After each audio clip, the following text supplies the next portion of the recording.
शिव मंदिर में जाकर मात्र शिवलिंग का स्पर्श कर लेना। आप में से कितने लोग हैं जो शंकर जी के मंदिर में जाकर चंदन की 3 उंगलियां शिवलिंग पर घुमाते हो ना शिवलिंग पर 3 उंगली? तो ये 3 उंगली घुमाने का फल क्या है?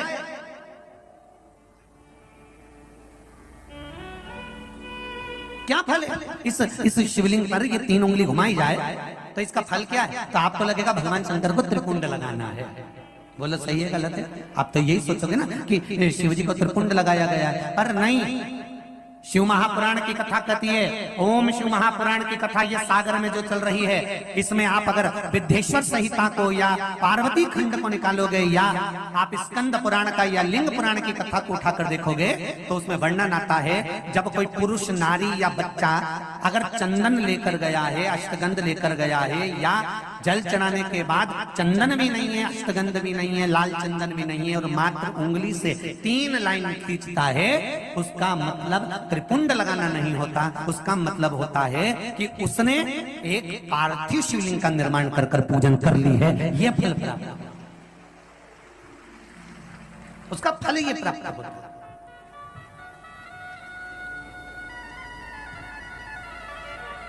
अब आप तो अभी तक सोचते थे कि हमने तो चंदन लगा के आए, हम तो भगवान को चंदन की लाइन खींच लिया, हम भगवान को त्रिपुंड बनाकर आए। त्रिपुंड नहीं,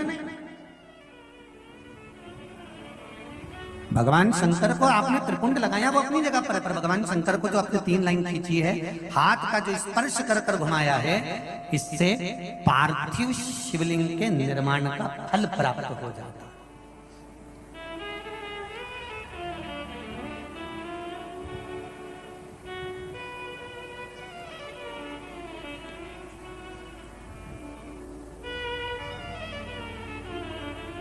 विशेष जब कामना रहती है, विशेष कामना, आज आपका मन कर गया 108 चावल के दाने मेरे को शिव जी को चढ़ाना है,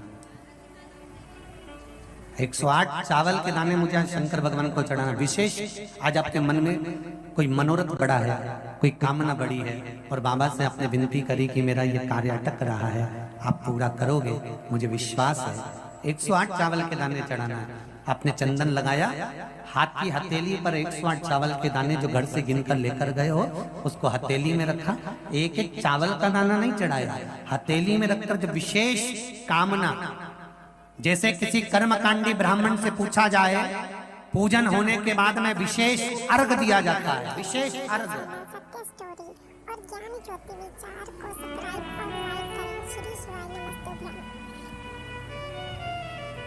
उसी तरह विशेष कामना के लिए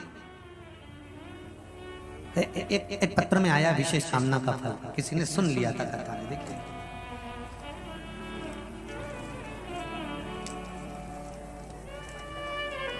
गुरुजी शिव महापुराण की कथा 4 महीने से टीवी पर सुन रही हूं।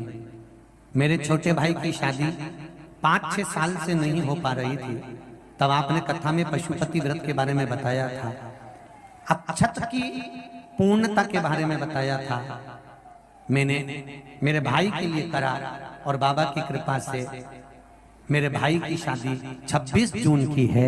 मैं शिव बाबा को पत्रिका देने के लिए आया, निमंत्रण पत्र भी है, पत्रिका भी साथ। विशेष अर्घ की महत्वता जैसे है उसी तरह अक्षत की महत्व विशेष। 108 अक्षत के दाने हाथ में हो और आपकी कामना कर कर जिस कार्य के लिए आपने बाबा को आज स्पर्श किया है, हाथ में लेकर जहां आपने चंदन लगाया है उसी जगह पर हथेली से बाबा को चंदन वाले स्थान पर उस 108 चावल के दाने को रख देना चाहिए, छोड़ देना चाहिए या लगा देना चाहिए। विशेष अर्घ का महत्व किसी कर्मकांडी ब्राह्मण से अवश्य पूछना कि उसका फल क्या होता है। विशेष अक्षत का महत्व शिव महापुराण की कथा करते हैं। विशेष अब आपका समर्पण, आप जो देवाधिदेव महादेव को समर्पण कर रहे हो, भगवान शंकर की आराधना कर रहे हो, भगवान शिव की स्तुति कर रहे हो, भगवान शंकर के स्मरण में लगे हुए हो, उसका एक महत्व है, उसका एक सुख। शिव पुराण कर रही है 108 चावल के दाने लेकर, तो यहां मात्र स्पर्श की मूलता कर दी। ध्यान रखिएगा।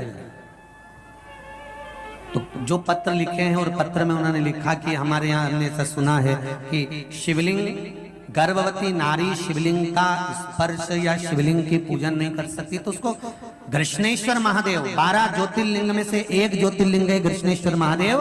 कृष्णेश्वर महादेव की पूर्ण कथा का स्मरण कराइएगा कि स्वयं सुधर्म नाम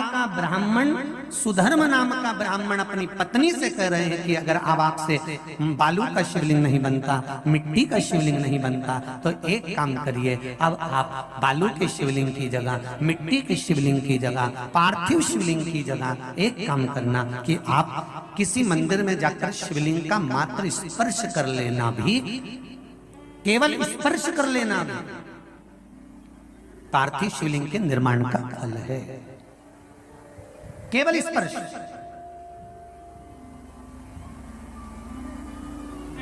आप लोग जाते हैं शिव मंदिर, तो शिव मंदिर जाते हैं तो शिवलिंग का स्पर्श करते हैं, जम के तो बोलो जरा, करते हो सब लोग? तो शिवलिंग का मात्र स्पर्श, केवल छूना नहीं है।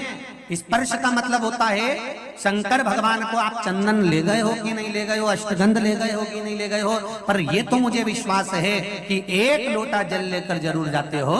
जल चढ़ाने के बाद भी अगर आप 3 उंगलियां शिवलिंग पर अगर मात्र घुमा देते हो, तो समझ लो कि आप प्रतिदिन पार्थिव शिवलिंग का निर्माण कर रहे हो और शिवलिंग की पूजन कर रहे हो।